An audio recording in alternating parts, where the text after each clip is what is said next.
Good morning बच्चों। तो आज हम बीएससी बीएड सेकेंड ईयर की एक बुक है स्तन्य कार्यकी और प्रतिरक्षा विज्ञान, उसका नया टॉपिक शुरू करेंगे, प्रतिरक्षा तंत्र।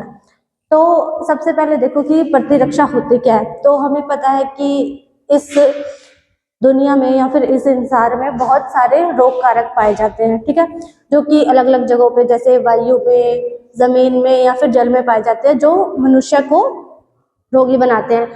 तो देखो कि हम क्या होता है कि हम जो है वो हर किसी रोग कारक से प्रभावित नहीं होते हैं। ऐसा क्यों? क्योंकि हमारे शरीर में बहुत सारी ऐसी संरचनाएं या बहुत सारी ऐसी कोशिकाएं या बहुत सारे ऐसे तंत्र पाए जाते हैं जो हमारी रक्षा उन रोगाणुओं से या फिर उन रोग कारकों से करते हैं। तो हमारे शरीर की ऐसी प्रणाली जो हमारी रक्षा विभिन्न प्रकार के रोग फैलाने वाले रोगजन को या रोग कारकों से करती है, उनको बोलते हैं हम प्रतिरक्षा, ठीक है। तो बेसिकली क्या हो गया कि हमारे शरीर की रोगाणुओं से लड़ने की क्षमता को हम बोलते हैं प्रतिरक्षा। अब देखो, इस प्रतिरक्षा में विभिन्न प्रकार के अंग पाए जाते हैं और उन अंगों से मिलकर विभिन्न प्रकार के तंत्र बने रहते हैं। तो ऐसा तंत्र जो हमारी प्रतिरक्षा को निर्मित करता है और उसको बनाए रखने के लिए कार्य करता रहता है, तो ऐसे तंत्र को हम कहेंगे प्रतिरक्षा तंत्र, ठीक है। तो ऐसा तंत्र जो हमारी प्रतिरक्षा को प्रभावित करता है, हमें रोगों से लड़ने की क्षमता प्रदान करता है, ऐसे तंत्र को हम कहेंगे प्रतिरक्षा तंत्र। तो अब देखो, प्रतिरक्षा तंत्र में जो प्रतिरक्षा होती है वो दो प्रकार की होती है। पहली होती है सहज प्रतिरक्षा और दूसरी होती है उपार्जित प्रतिरक्षा। तो देखो, जो सहज प्रतिरक्षा है वो क्या होती है कि वो हमें जन्म से ही प्राप्त होती है, मतलब हमारे माता पिता से हमें प्राप्त होती है। अब ये कैसे कि देखो, जब किसी भी जीव का निर्माण होता है तो उसमें क्या होता है, उसमें उसके पिता के और माता के दोनों के लक्षण होते हैं, क्योंकि वो जो जीव होता है वो एक युग्मनज से बनता है और वो जो युग्मनज है वो नर युग्मक और मादा युग्मक से मिलकर बना होता है। तो ऐसी प्रतिरक्षा जो हमें हमारे माता पिता से या फिर हमें आनुवंशिक रूप से प्राप्त होती है, ऐसी प्रतिरक्षा को हम कहते हैं सहज प्रतिरक्षा। और ये प्रतिरक्षा जो है वो हमारे शरीर में जब हमारा जन्म होता है तभी से प्रेजेंट होती है और ये प्रतिरक्षा बहुत ज्यादा प्रभावी होती है, ठीक है। अब देखो, जो ये हो गई सहज प्रतिरक्षा, दूसरी है उपार्जित प्रतिरक्षा। तो उपार्जित प्रतिरक्षा कैसी होगी? सहज तो हो गई, जो हमारे अंदर पहले से ही मौजूद है, हमारे जन्म से ही हमारे शरीर के अंदर मौजूद है। अब उपार्जित प्रतिरक्षा क्या होगी? ऐसी प्रतिरक्षा जिसको हम बाह्य कारकों के द्वारा अपने शरीर में उत्पन्न करते हैं। बाह्य कारक हो गए जैसे कि बाह्य प्रतिजन, कोई रोग कारक हो गया जो हमारे शरीर में प्रवेश करेगा तो उसके लिए हमारा शरीर प्रतिरक्षा उत्पन्न करेगा, या फिर जो टीके वगैरह होते हैं उनको लगा के जो प्रतिरक्षा उत्पन्न की जाती है उनको हम बोलते हैं उपार्जित प्रतिरक्षा। तो अब देखो, सहज प्रतिरक्षा भी आगे 3 टाइप की होती है। पहली होती है व्यक्तिगत प्रतिरक्षा, दूसरी वर्गीय प्रतिरक्षा और तीसरी होती है प्रजातीय प्रतिरक्षा। अब देखो, व्यक्तिगत प्रतिरक्षा क्या होती है?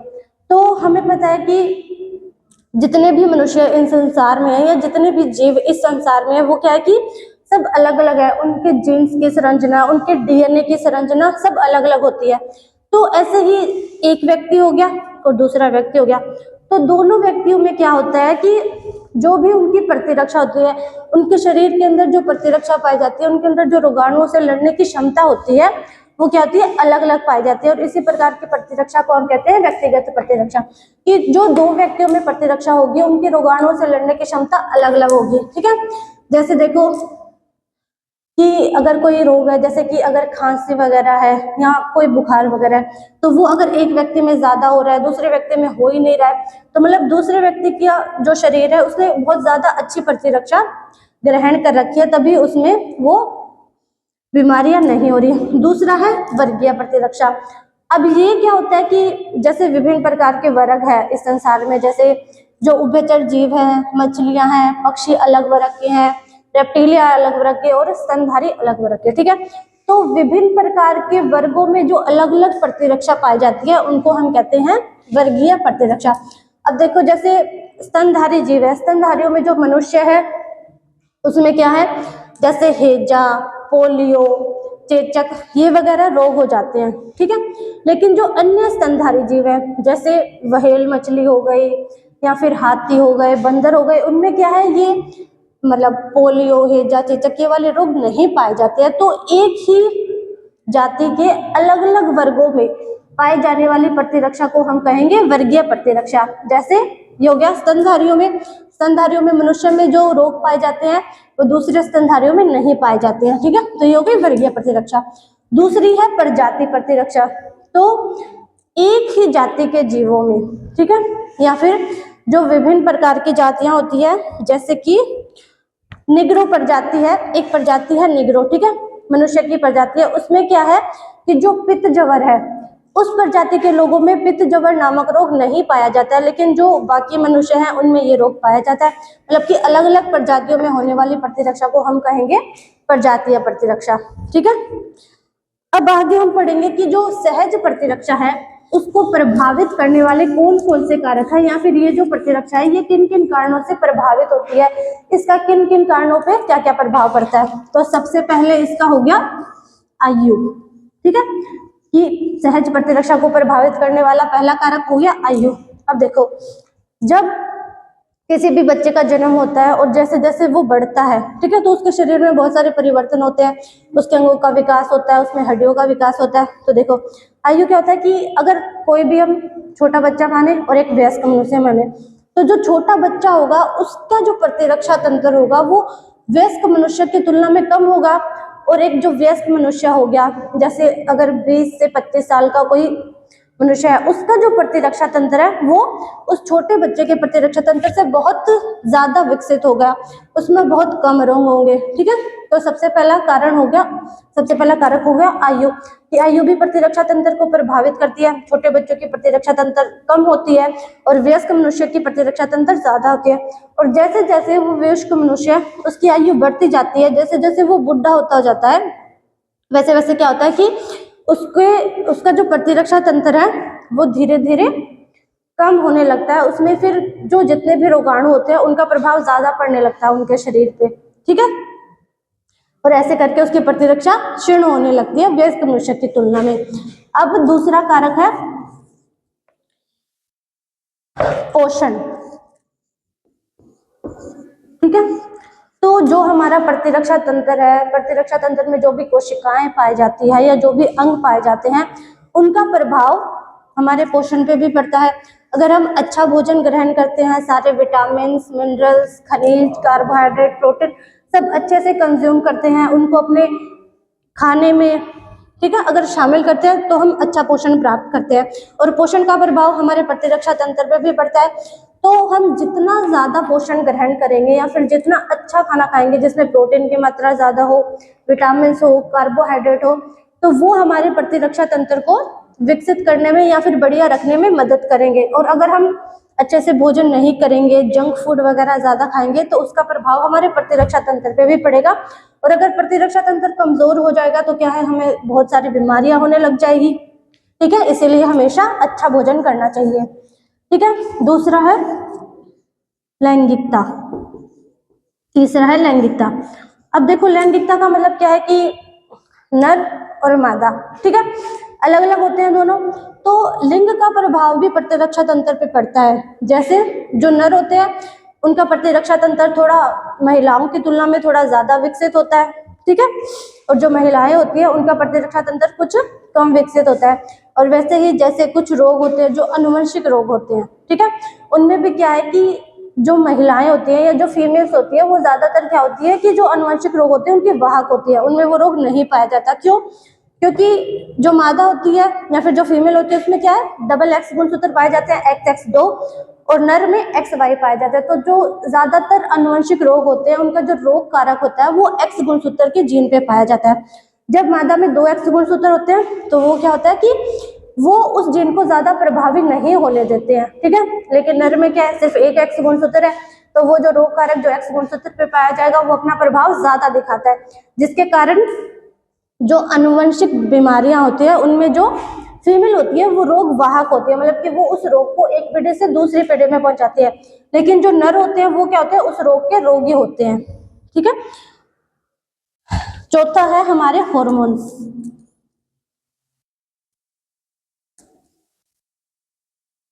तो देखो हमारे हॉर्मोन्स का भी प्रतिरक्षा तंत्र पे बहुत ज्यादा प्रभाव पड़ता है। अगर हमारी जो अंतःस्रावी ग्रंथियां हैं जो हार्मोन स्रावित करती है वो अच्छे से काम करती रहेगी, अच्छे से मतलब संवेग हमारे मस्तिष्क तक या हमारी तंत्रिकाओं तक पहुंचाती रहेगी, तो क्या है हमारा प्रतिरक्षा तंत्र अच्छे से बना रहेगा। और अगर वो काम करना बंद कर देगी या अपना कार्य धीमी गति से करेगी तो उसका भी प्रभाव हमारे प्रतिरक्षा तंत्र पर पड़ेगा। ठीक है, ये पढ़ लिया हमने प्रतिरक्षा, सहज प्रतिरक्षा तंत्र के कारक की। ये प्रतिरक्षा तंत्र किन किन कारकों से प्रभावित होता है? आयु हो गया, पोषण, लैंगिकता और हॉर्मोन्स। अब हम पढ़ेंगे कि सहज प्रतिरक्षा की क्रिया विधि क्या होती है, ये प्रतिरक्षा कैसे हमें जो रोग कारक जीव होते हैं उनसे बचाती है। ठीक है, तो देखो सबसे पहले हो गया हमारी त्वचा द्वारा और जो हमारे शरीर के अंदर श्लेष्मा पाई जाती है, ठीक है, उसके द्वारा हमें रोग कारकों से कैसे सहायता प्राप्त होती है। तो देखो जो हमारी त्वचा होती है उसमें क्या है, हमारे शरीर की सबसे बाहरी सतह होती है हमारी त्वचा। ठीक है, हमारी त्वचा क्या है कि बहुत सारे जितने भी रोग कारक है उनको हमारे शरीर के अंदर सीधे प्रवेश करने से रोकती है। ठीक है, और अगर मतलब मान लो कोई रोग कारक अगर हमारी नाक से अंदर प्रवेश करना चाहे तो क्या है, हमारे नाक के अंदर जो श्लेष्मा होती है या फिर जो रोम होते हैं, बाल होते हैं, उनसे वो रोग कारक चिपक जाते हैं और वो हमारे शरीर के अंदर, हमारे शरीर की आंतरिक संरचनाओं में नहीं जा पाते और हमें ज्यादातर नुकसान नहीं पहुंचा पाते। इसलिए जो हमारी त्वचा होती है वो भी रोग कारकों को रोकने का कार्य करती है, और जो श्लेष्मा होती है जो नाक के अंदर श्लेष्मा होती है वो भी क्या करती है कि रोग कारकों को रोकने का कार्य करती है। अब दूसरा कारक क्या है कि जो हमारे शरीर के अंदर अम्लीय एंजाइम या फिर हमारे अमाशय के अंदर जो भी पाचक एंजाइम पाए जाते हैं वो भी क्या करते हैं, हमारी रोग कारकों से सहायता करते हैं, रोग कारकों से बचने में। ठीक है, तो देखो आप सबको पता है कि जो भी भोजन हम ग्रहण करते हैं उसका पाचन होता है, तो उसको पचाने के लिए बहुत सारे पाचक एंजाइम हमारे कोशिकाओं में या फिर हमारे शरीर में पाए जाते हैं, और बहुत सारे ऐसे अम्ल भी हैं जो उन पदार्थों को पचाने के लिए हमारे अमाशय में पाए जाते हैं। ठीक है, तो देखो हमारे अमाशय में क्या है, HCl पाया जाता है, हाइड्रोक्लोरिक अम्ल, जो क्या करता है कि जो भी पाचक पदार्थ होते हैं उनको पचाने में सहायता करता है, उनको छोटे छोटे कणों में या फिर जटिल संरचनाओं से सरल संरचनाओं में तोड़ता है। तो जो पाचक एंजाइम होंगे वो क्या करेंगे, रोग कारक से भी सहायता करेंगे, रोग कारक से बचने में। अगर कोई रोग कारक हमारे शरीर के अंदर प्रवेश करता है तो ये पाचक एंजाइम क्या है, उसको पचा देंगे, उसकी कोशिका भित्ति को, उसकी शरीर के जो बाहरी सतह होगी उनको पचा देंगे और उस रोग कारक को खत्म कर देंगे। ठीक है, और अगर वो रोग कारक खत्म हो गया तो वो अपना प्रभाव हमारे शरीर पे नहीं दिखा पाएगा, जिसके कारण हमें वो रोग भी नहीं होगा। दूसरा क्या होता है, जो हमारी कोशिका होती है उसमें एक कोशिकांग पाया जाता है लाइसोसोम। तो लाइसोसोम क्या होता है, लाइसोसोम को हम आत्मघाती थैली भी कहते हैं, और लाइसोसोम में भी क्या है, बहुत सारे पाचक एंजाइम पाए जाते हैं। तो वो क्या करते हैं कि जो भी खराब कोशिकाएं होती हैं या जो भी टूटी फूटी कोशिकाएं होती हैं उनका पाचन कर देते हैं और हमारे शरीर में ज्यादा अपशिष्ट पदार्थ जो उनको इकट्ठा नहीं होने देते। तो लाइसोसोम भी क्या करेगा, जो भी अन्य रोग कारक आएंगे, ठीक है, जो रोग कारक उनमें भी क्या है, बहुत सारी कोशिकाएं पाई जाएगी, तो लाइसोसोम क्या करेगा, उन कोशिकाओं को नष्ट कर देगा, जिसके कारण हमें उस रोग कारक से बचने में सहायता प्राप्त होगी। दूसरा है भक्षण कोशिकाओं द्वारा, कि भक्षण कोशिकाओं द्वारा भी हमारा शरीर क्या है, रोग कारक से बचने में सहायता करता है।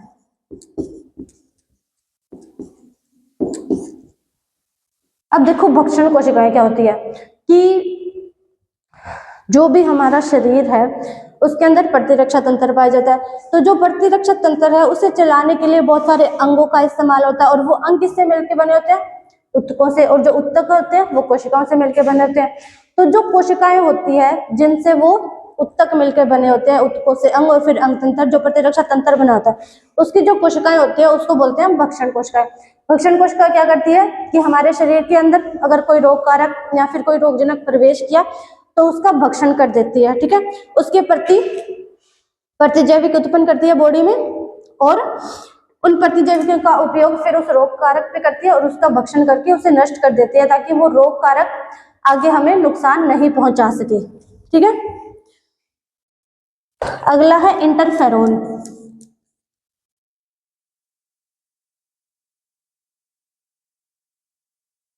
अब देखो इंटरफेरोन क्या होते हैं। इंटरफेरोन बेसिकली क्या होते हैं कि जो भी रोग कारक या फिर जो भी वायरस होते हैं, वायरस कि मतलब वायरस जो रोग फैलाते हैं, उन रोगों से बचने के लिए जो कोशिकाएं या फिर जो भी अंग हमारे शरीर में है उनको बोलते हैं हम इंटरफेरोन। ठीक है, अगर मतलब मान लो कोई वायरस, केवल इंटरफेरोन याद रखना हमेशा, जो इंटरफेरोन होगी वो अगर वायरस द्वारा कोई रोग हमारे शरीर में फैलाया जा रहा है, सिर्फ उसी रोग से बचने के लिए हमारी सहायता करते हैं। ठीक है, तो ये एंटीवायरस होते हैं, इंटरफेरोन को एंटीवायरस भी बोलते हैं। तो अगर मतलब मान लो कोई वायरस है हमारे शरीर के अंदर प्रवेश किया, तो क्या होगा, ये जो इंटरफेरोन है वो उसके प्रति एंटीवायरस या फिर उसके प्रति एंटीवायरस उत्पन्न करेंगे। वो एंटीवायरस क्या है, उन वायरस कोशिकाओं को पहचानेगा, ठीक है, उनसे लड़ेगा और उनको खत्म कर देगा, जिसके कारण हमारे शरीर में कोई भी रोग वगैरह नहीं होंगे। ठीक है, अब हम पढ़ते हैं उपार्जित प्रतिरक्षा। ये सब सहज प्रतिरक्षा के हो गए कि सहज प्रतिरक्षा तंत्र के लिए कौन कौन से कारक इस्तेमाल किए। सबसे पहले हमारी त्वचा सहायता करते हैं रोग कारक से बचने के लिए। जो हमारी बॉडी के अंदर श्लेष्मा पाए जाते हैं या फिर हमारे नाक के अंदर जो बाल पाए जाते हैं, रोम पाए जाते हैं, वो भी रोग कारकों से बचने में सहायता करते हैं। दूसरा क्या हो गया, हमारे शरीर के अंदर जो पाचक एंजाइम पाए जाते हैं वो भी रोग कारकों को नष्ट करते हैं। तीसरा भक्षण कोशिकाएं, और चौथा है इंटरफेरोन या फिर इंटर वायरस। ठीक है, ये हो गए सहज प्रतिरक्षा, पूरा हो गया। अब हम पढ़ेंगे उपार्जित प्रतिरक्षा के बारे में। तो देखो सहज प्रतिरक्षा में क्या था कि सहज प्रतिरक्षा तो हमें जन्म से ही प्राप्त होती है, हमारे माता पिता से, हमारे अनुवंशिकी से। लेकिन जो उपार्जित प्रतिरक्षा होती है उसको क्या होता है, जो मनुष्य होता है वो बाह्य कारकों से ग्रहण करता है, या तो उसमें बाह्य रोग कारक प्रवेश करवाए जाएंगे जिसके कारण उसका जो शरीर है वो क्या करेगा, प्रतिरक्षी या फिर प्रतिरक्षा तंत्र उत्पन्न करेगा।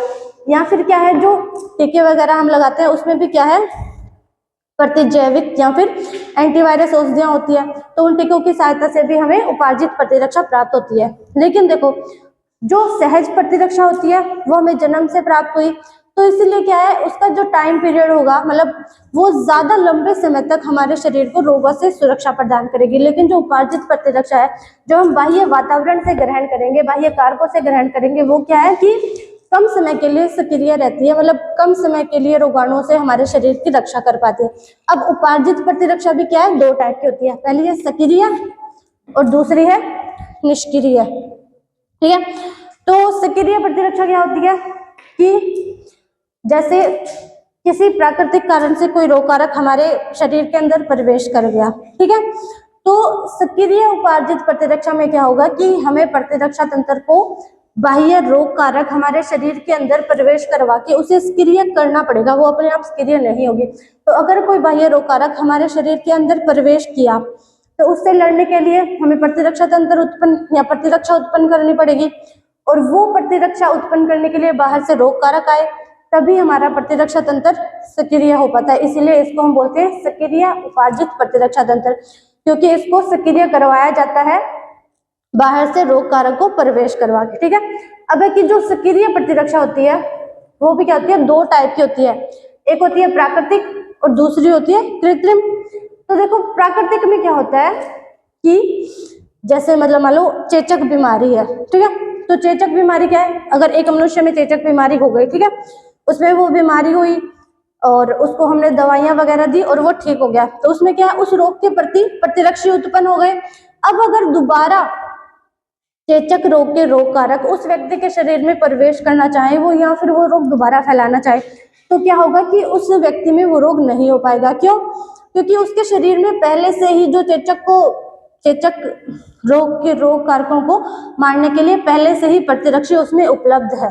ठीक है, इसलिए एक रोग अगर जो मनुष्य को हो गया, जो कुछ रोग होते हैं जैसे कि चेचक, तो वो रोग दोबारा नहीं हो पाएगा। ऐसी प्रतिरक्षा को हम कहते हैं प्राकृतिक सक्रिय उपार्जित प्रतिरक्षा। ठीक है, कि अगर एक बार रोग हो गया तो उस रोग को खत्म करने के लिए जो प्रतिरक्षी बने हैं हमारे शरीर में, अगर वो रोगजनक दोबारा उसमें प्रवेश करना चाहे तो क्या करेगी, पहले से जो प्रतिरक्षी बने हुए हैं उनको वो खत्म कर देगा। दूसरा है कृत्रिम सक्रिय उपार्जित प्रतिरक्षा। इसमें क्या होता है कि हम किसी भी रोग के रोग कारकों से बचने के लिए टीके के रूप में प्रतिरक्षी हमारे शरीर में उपलब्ध कराए जाते हैं। ठीक है, प्राकृतिक में क्या हुआ, हमारे शरीर के अंदर खुद ब खुद वो प्रतिरक्षी बनेंगे, लेकिन कृत्रिम में क्या होगा कि बाहर से प्रतिरक्षी हमारे शरीर में हमें उपलब्ध करवाने पड़ेंगे, जैसे टीके की सहायता से। ठीक है, जैसे BCG का टीका हो गया, और जो अन्य रोग कारकों से या फिर रोगों से बचने के लिए जो टीके लगवाए जाते हैं। ठीक है, तो प्राकृतिक में क्या हुआ, जो प्रतिरक्षा तंत्र है वो हमारे शरीर के अंदर अपने आप विकसित होगा, लेकिन कृत्रिम में क्या होगा, वो प्रतिरक्षा तंत्र या फिर जो भी प्रतिरक्षी है रोग से लड़ने के लिए वो हमें हमारे शरीर के अंदर उपलब्ध करवाने पड़ेंगे बाह्य कारकों की मदद से या फिर टीके की मदद से। दूसरा है निष्क्रिय उपार्जित प्रतिरक्षा। तो देखो इसमें क्या होता है, सक्रिय में क्या हुआ कि इस प्रतिरक्षा तंत्र को सक्रिय करने के लिए या फिर इसको जगाने के लिए हमें क्या करना पड़ा, बाहर से रोगजनक हमारे शरीर में प्रवेश कराने पड़े। लेकिन जो निष्क्रिय प्रतिरक्षा तंत्र है उसमें क्या है, इसे सक्रिय करने के लिए हमें कोई भी बाह्य रोग कारक अपने शरीर में प्रवेश करवाने की आवश्यकता नहीं होती है। ये जो प्रतिरक्षा तंत्र है वो अपने आप सक्रिय हो जाता है। ठीक है, तो ये भी देखो आगे दो प्रकार का होता है, पहला प्राकृतिक और दूसरा होता है कृत्रिम। तो पहले हम पढ़ते हैं इसका प्राकृतिक। प्राकृतिक निष्क्रिय प्रतिरक्षा क्या होता है कि जब भी किसी शिशु का निर्माण होता है, तो जब शिशु भ्रूण के रूप में होता है तो वो क्या होता है, अपनी माता के गर्भ में प्लेसेंटा या फिर हिंदी में इसको बोलते हैं अपरा, तो अपरा के हेल्प से माता और शिशु का संबंध स्थापित होता रहता है। ठीक है, और जो प्रतिरक्षी माता के शरीर के अंदर पाए जाते हैं वो अपरा की सहायता से उस भ्रूण में या फिर उस शिशु में प्रवेश कराए जाते हैं। ठीक है, इस प्रतिरक्षा को हम बोलते हैं प्राकृतिक निष्क्रिय प्रतिरक्षा, मतलब कि जो प्रतिरक्षी माता से शिशु में आएंगे। ठीक है, माता से शिशु में अपरा की सहायता से जो प्रवेश करवाए जाएंगे उनको बोलेंगे प्राकृतिक निष्क्रिय उपार्जित प्रतिरक्षा। अगला है कृत्रिम। तो कृत्रिम में क्या होता है कि जैसे मनुष्य को छोड़ के जो बाकी जीव होंगे, जो जानवर होंगे, उनमें क्या किया जाता है कि कोई रोग कारक है, ठीक है, उसका बहुत ही कम प्रभाव का रोग कारक या फिर उस रोग कारक को बिल्कुल ही निष्क्रिय करके हम क्या करेंगे, किसी भी जीव के अंदर, जैसे कि घोड़े के अंदर हम उसको प्रवेश करवा देंगे। तो घोड़े का शरीर क्या है कि उस रोग कारक से बचने के लिए क्या करेगा, प्रतिरक्षा उत्पन्न करेगा। यह प्रक्रिया धीमी जरूर होती है लेकिन लंबे टाइम तक चलती है। तो कुछ समय बाद जब घोड़े के शरीर में वो उस रोग कारक से बचने के लिए प्रतिरक्षी उत्पन्न हो गए, तो बाद में क्या किया जाएगा कि घोड़े के शरीर में से रक्त निकाला जाएगा। ठीक है, और उस रक्त में से उसके सीरम को अलग किया जाएगा। उस सीरम में क्या होते हैं, उस रोग से लड़ने वाले प्रतिरक्षी।